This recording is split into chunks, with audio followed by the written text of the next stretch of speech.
Bonjour à tous, on va commencer ce premier webinaire de Think Small. Je vais vous présenter en quelques minutes de quoi il s'agit, ensuite passer la parole à nos deux intervenants, Gillian Greaves et François Tadei. Je suis Jacques-François Marchandise, délégué général de la FING. La FING, c'est une organisation qui, depuis quelques années, fait de la prospective autour des transformations numériques, mobilise des énergies d'intelligence collective. Il s'agit à la fois d'explorer tout un ensemble de pistes nouvelles, d'essayer de les activer jusqu'à faire des expérimentations, des kits et des méthodes qui vont avec, et puis d'essayer de mobiliser sur tout un ensemble d'enjeux qui découlent de nos travaux et sur lesquels nous souhaitons rassembler tout un ensemble d'acteurs. Dans ce cadre-là, nous avons une posture autour du numérique qui consiste à le qualifier non seulement dans ses dimensions technologiques, mais dans tout un ensemble d'autres dimensions, évidemment les usages, les dimensions politiques et économiques et les dispositifs qui vont l'incarner, les plateformes, les algorithmes, les réseaux notamment. Cette précision vient pour expliquer que dans nos travaux de prospective, on va très souvent avoir à prendre appui sur des angles complémentaires de façon multidisciplinaire avec des clés de lecture assez variées et que donc nous allons essayer, qu'il s'agisse d'aller parler des modalités de développement territorial du numérique, qu'il s'agisse de parler de ces enjeux de recherche et développement ou qu'il s'agisse de parler par exemple des enjeux sociopolitiques, on va essayer de trouver des formes transversales pour ce faire. Un complément sur cette posture, c'est le fait de dire quand nous faisons de la prospective sur le numérique, nous essayons de ralentir le temps et d'avoir une lecture inscrite dans le temps long. On utilise au fond très peu le terme de révolution. On constate depuis pas mal de temps que, par exemple, s'il s'agit de parler du numérique dans l'éducation, c'est une histoire de plusieurs décennies et non pas une histoire qui est arrivée il y a 5 minutes et qui a un impact assez violent. Il s'agit de se dire que depuis tout un ensemble de changements importants se lisent dans nos vies quotidiennes, dans les usages et les services au jour le jour et que, bien évidemment, la composante technologique est très importante, mais que tout un ensemble d'éléments de basse technologie joue un rôle assez fort, voire extérieur aux techniques, comme par exemple la confiance. On sera donc très prudent dans nos travaux de prospective sur les causalités numériques. On sera très prudent sur le fait de dire, voilà, c'est le numérique qui provoque telle chose, puisque en même temps que le numérique, il y a tout un ensemble de choses qui se passent à l'échelle de la planète, à l'échelle de nos démocraties, à l'échelle, par exemple, des mutations démographiques ou de la mondialisation ou des évolutions tout simplement de nos économies. En revanche, évidemment, le numérique donne des leviers puissants. Pour qualifier ces travaux-là, on a chaque année un cycle de prospective créative et collective, donc qui engage tout un ensemble d'énergie. En général, sur ces cycles questions numériques, nous avons 150, 200, 250 contributeurs au fil d'un ensemble d'ateliers. Depuis plusieurs années et donc nous avons au fil des années travaillé sur les tensions, les ruptures, les promesses et les controverses du numérique avant d'engager depuis 3 ans un cycle autour des transitions, autour des changements systémiques. La première année, il s'agissait de décrire ces changements systémiques.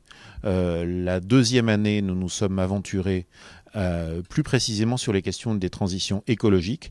Et puis, nous avons engagé ce 3e cycle autour de Think Small, du potentiel transformateur de la petite échelle.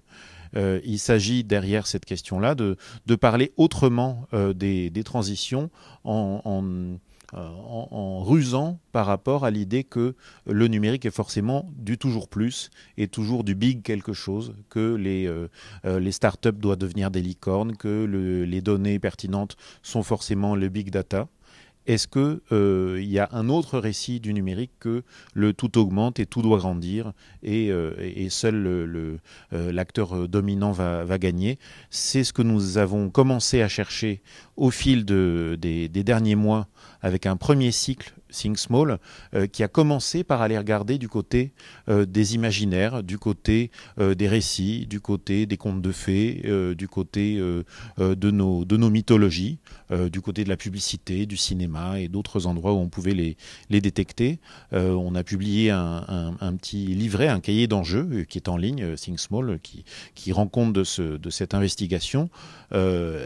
et qui nous a permis de caractériser un ensemble de dynamiques de transformation auxquelles on va se référer dans quelques instants. Dynamique que, comme vous le voyez, on a présenté sous la forme, une forme qui ressemble à un tableau périodique des éléments. Il s'agit de se dire, là où nous parlons toujours de grandir, eh bien, une partie du numérique nous permet d'aller vers le plus petit, de mettre le monde dans notre poche, ou de faire levier, ou de polliniser, ou précisément des formes très décentralisées qui sont celles du réseau depuis ses débuts. Donc, tout un ensemble de figures assez variées, assez diversifiées. On croise à chaque fois nos travaux exploratoires avec des questions d'acteurs. Il s'agit de se demander comment est-ce que ça concerne les entreprises, comment ça concerne les grandes administrations, les États, voire les investisseurs, et puis comment est-ce que, au-delà de ça, ça va concerner par exemple les individus qui vont attendre du numérique une forme de capacitation, une forme de pouvoir d'agir, ou des innovateurs qui vont se demander s'il y a encore de la place dans un paysage dominé par les très grands acteurs numériques pour les petits. Est-ce que la réalité de ce qu'on appelle écosystème d'innovation est quelque chose qui est crédible aujourd'hui et demain? Est-ce que, par exemple, la plateforme est quelque chose qui permet d'interfacer le petit et le grand? Est-ce que les technologies qui visent la très grande échelle ne sont pas soumises à la rivalité d'une puissance transformatrice du petit? On a essayé de le travailler au travers de tout un ensemble de micro-histoires prospectives qui posaient la question de qu'est-ce que ça serait que la plus petite université du monde? Est-ce qu'on pourrait imaginer une ville qui n'est pas de centre? Est-ce qu'on pourrait se projeter dans tout un ensemble de configurations exploratoires de tous ordres, avec un ensemble de débuts d'histoire que collectivement nous avons décrits. Qu'est-ce qu'elles nous ont appris? Elles nous ont appris notamment un ensemble d'attributs positifs de la petite échelle que le numérique peut outiller assez puissamment. La souplesse, l'agilité, la simplicité, l'adaptabilité, l'ajustabilité, la proximité, la taille humaine, l'originalité, la créativité, la résilience. On va mobiliser tout ça dans la suite de nos travaux dans l'année qui vient, et on essaie surtout de comprendre à quels endroits le numérique est un facteur lié à cette petite échelle, ou au contraire n'y est pas lié. On peut prendre l'exemple du modèle des grands travaux auxquels on a été habitué. Et par exemple, les grands projets informatiques sont dans la lignée des grands travaux. Est-ce que demain, il faut faire des grands projets informatiques? Pour éclairer et pour approfondir ce que nous avons déjà fait, il y a en gros 80 pages qui sont déjà en ligne, on a choisi de se prolonger le travail par un séminaire en plusieurs séances qui va mettre en présence des chercheurs et experts de disciplines multiples. En l'occurrence, on va avoir le plaisir aujourd'hui d'entendre François Tadei et Gillian Graves qui vont nous parler des questions du vivant, qui vont nous parler depuis la biologie, depuis le biomimétisme, en le croisant avec des questions numériques. Qu'est-ce qu'ils ont à nous dire sur ces questions d'échelle, sur la puissance du petit, sur la pertinence d'une approche de type Think Small? Ça va être en gros la première moitié de notre échange d'aujourd'hui, depuis le 20e étage de la tour Montparnasse, où si vous avez de bons yeux, vous verrez le soleil en train de se coucher sur Paris enneigé. Et puis, dans la deuxième partie, nous allons parler de la dimension numérique. Est-ce que ce que nous apprend le vivant, ce que nous apprend le biomimétisme, ce que nous apprennent les figures avec lesquelles on va travailler, peut enrichir notre vision du numérique tel qu'il est aujourd'hui ou tel qu'il sera demain? Est-ce qu'il y a par exemple déjà un héritage de ces formes du vivant dans le numérique que nous connaissons? Est-ce qu'il y a des potentiels à imaginer des choses autrement? Est-ce qu'il y a des leçons à entendre depuis ces formes du vivant? Et puis, est-ce que le numérique change quoi que ce soit aux méthodes, aux modalités, aux modèles, tout simplement? Est-ce que, par exemple, il y a des formes de coévolution du numérique avec le vivant qui sont imaginables, qui sont intéressantes à considérer, intéressantes, effrayantes, souhaitables? On pourra y venir.